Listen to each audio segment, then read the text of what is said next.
you will recall, if you've been following this story right from the very beginning, we sought some legal advice from Nick Freeman, the lawyer known to many of us as Mr. Loophole.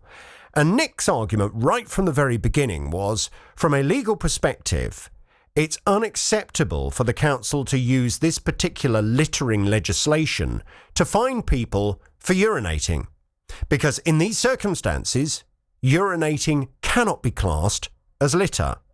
Well, we put that to Dacorum Borough Council, and in Michael's case, the council decided to cancel the fine. They said they were doing that because of his prostate issues.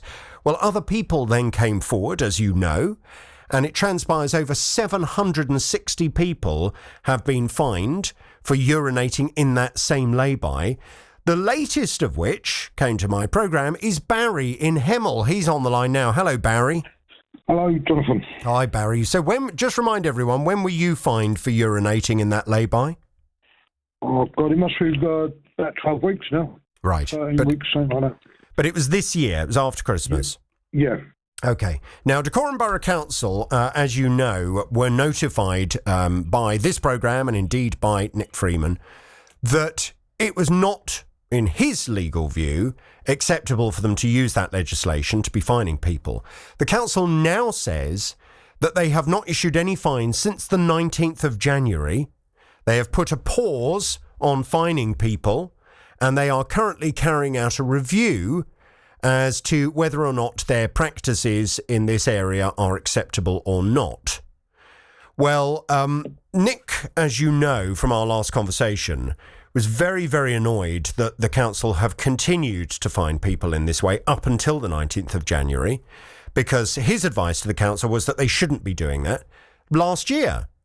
So in Nick's professional view, the council have now started to stray into the realms of criminality by continuing to fine people when they've been advised that it's not legally acceptable for them to do so.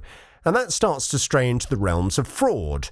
Well, Nick Freeman joins us now on the other line. Good morning to you, Nick. Good morning, Jonathan. Good morning. Now, as you know, Barry reported Dacorum Borough Council to the police. The police said to him that they were not prepared to get involved. They said that it was a civil matter. We raised this with Hertfordshire Police. They've actually, before we get on to the latest with Dacorum Borough Council, they have actually provided us, it came through just a few minutes ago, with a response for today's programme. Hertfordshire Police have said the matter has been reviewed and legal experts have been consulted. We are content there is nothing for police to investigate at this time. Should further information come to light, it will be reviewed accordingly. So Hertfordshire Police still maintaining that this is not something that they need to get involved in. Before we get on to Dacorum Borough Council, Nick, do you want to respond to that latest from Herts Police? Well, yes, sir. Thank you, Jonathan. I would like to see the legal advice that the police maintain they've had, presumably from the CPS. When the council fine people under the Environmental Protection Act, they are sort of, it's a criminal matter. If it goes to court, the fine doesn't give you a criminal record, but if you actually challenge it, you go to court.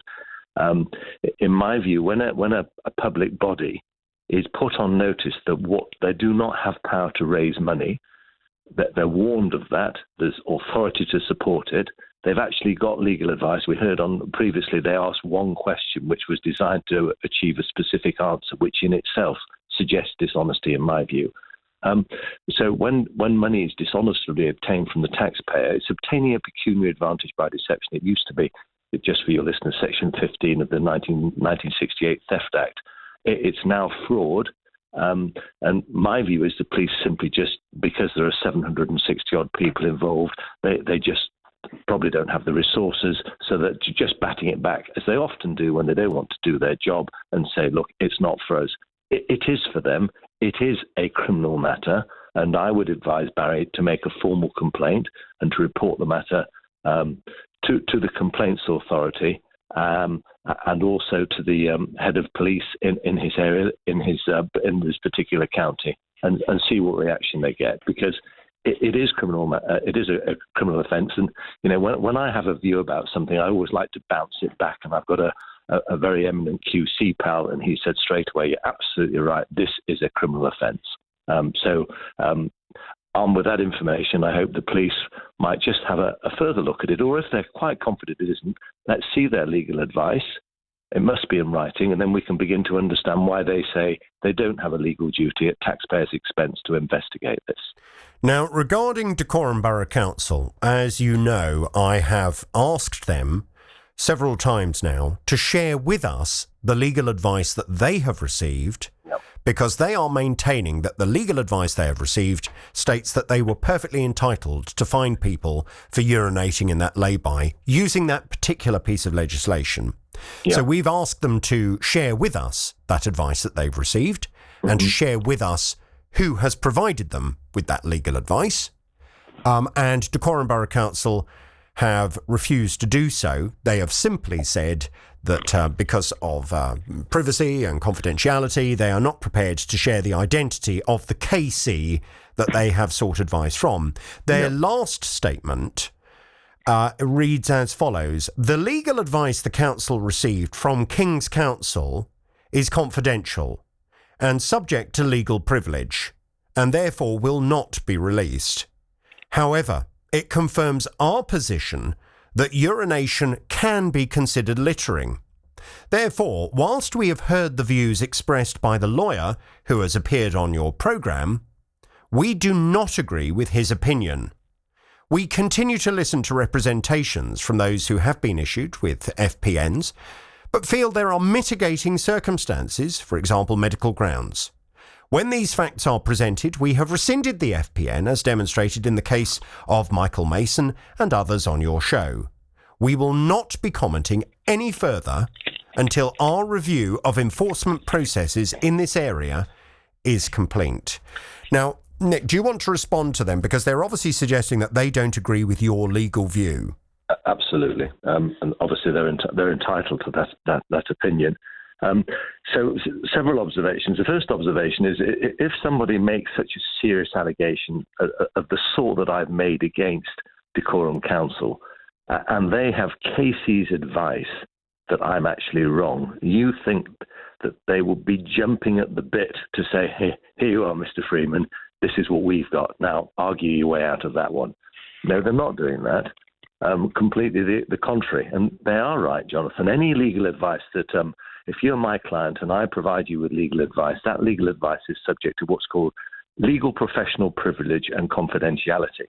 However, what's happened in this little correspondence that you've been kind enough to forward and you've just read out is it confirms that it's subject to it's confidential and it's subject. They say legal privilege. It's legal professional privilege, but they then go on and confirm what their position.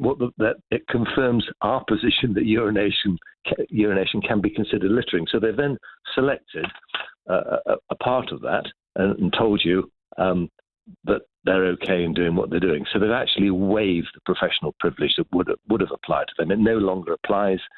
You can't cherry pick and say, you can say, listen, we're not telling you anything, it's protected, understand, but you can't then go on and say, but actually it says this, but we're not telling you anymore. They've waived privilege, and I would ask you to write back and just point out to them, Jonathan, that they've now waived privilege, and can we now please see the advice? Because I suspect that the advice is in response to a single question: can urine in any circumstance be regarded as littering?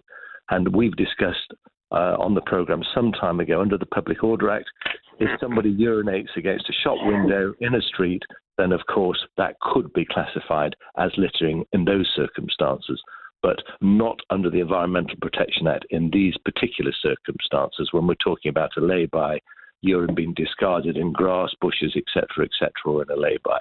So it'd be very interesting to see what the legal advice is, what is the question that they've asked. And one wonders, why is the reluctance? They've fined over 760 of your listeners. Why is there a reluctance to share the advice that they're confident is correct?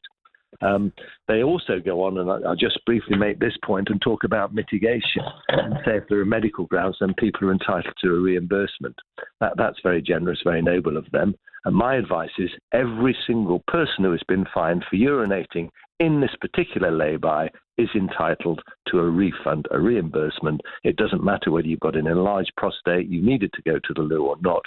They have taken that money unlawfully from you and, in my view, dishonestly. So anyone who has been fined should contact the council and ask for their money back, notwithstanding they have no medical excuse. You do not need to prove any mitigation. It's an irrelevance from a legal perspective in these circumstances. I hear everything you're saying, and what I just find peculiar, and from a logical perspective, leaving the kind of legalities, because that's not my area of expertise, that's yours, but from a common sense, logical perspective, it just seems to me that if Dacorum Borough Council has obtained legal advice that states that they are quite within their rights to have done what they've done, why would they not be keen to share that advice to, as far as they're concerned, back up their side of the story? You know, this is a very publicly discussed case. It's not only appeared on my programme, but many of the national press have picked up on this story as well. You would think that Dacorum Borough Council, if they are so confident they've got that legal advice, would want to share it, so everybody would recognise that they have in good faith sought legal advice, and that legal advice has indeed said, yes, you're okay, crack on. And instead, they're not doing that. And from a logical perspective, I don't understand why. Well, I've raised my suspicions, Jonathan, with you and your listeners as to why I think that is. I think they've asked a question and they've had an answer, and they've been quite happy with the answer they've got, and they've proceeded on that basis. And as you and I both agree, they should be gagging to say, listen, we made a mistake here, we're sorry, but this is the advice, we relied on it. They have complete discretion to provide that advice to your show. And as I say now, they can't say that it's privileged advice because they've waived privilege by divulging part of what that advice contains. So, where do we go from here? Barry, I know you've been listening patiently, so I think Nick has advised you to now begin a formal complaint to Hertfordshire Police about the fact that they are not prepared to take this any further at this stage. Is that something you're prepared to do? Yeah, I'll give it a go, yeah. Right. Now, to be fair to Dacorum Borough Council, I know, Barry, they've spoken to you and they are processing a refund to you. Is that correct? Yeah, that is correct, yeah. Right. Yeah. Have you received that money now? Not yet, no. Okay, so there's the offer on the table, but the money hasn't come through yet. No, well, Barry obviously must accept the offer on the table without question. Anybody who's offered a refund, accept it. People who aren't offered a refund, then possibly we can deal with that if that situation arises. But what I'm saying is they don't need any medical excuse to enable them to receive a refund. Right. And for people that are listening to the programme, any of those 760 odd people that have been fined in this way, who write to Dacorum Borough Council to say, I would like my money back, please, because you shouldn't have fined me under that legislation. I would like a refund, please, of my money. If Dacorum Borough Council refuse to do that, how do they then proceed, Nick? Well, I think what we need to do is discuss that situation when we see how many have written in, because obviously every case, they will look at it, every case individually. But if we're left with 200-300 people who are entitled to a refund, then in my view there needs to be a civil action to recover, and it can be a joint civil action with everyone jumping on board to recover the monies. And there could be a test case. We could take one or two cases, argue it. It depends how many, because obviously the amount will affect which court we go to. But what I'm saying is there is the potential for a civil case against Dacorum Council if they dig their heels in and say, no, we're not refunding the money. And of course, if that situation happens, they will be forced then in disclosure to reveal their advice, et cetera, et cetera. So this isn't going to go away, Jonathan, and my advice to Dacorum Council is just think very carefully about what you're saying and what you're doing. If you're not sure that your legal advice is watertight and that you've asked a single question, the only way to get rid of this is to respond positively to people who ask for a refund.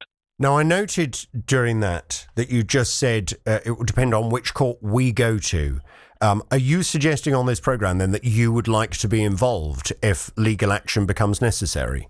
Well, I'm a criminal lawyer, not a civil lawyer, but I'm certainly happy to be involved at an embryonic stage. I'd have to react when I see how many, et cetera, et cetera. You're asking me a question like, will we beat this football team? And I want to know who's playing, who's in the team, when it's going to be. But in principle, yes, I'm happy to be involved, Jonathan. Okay.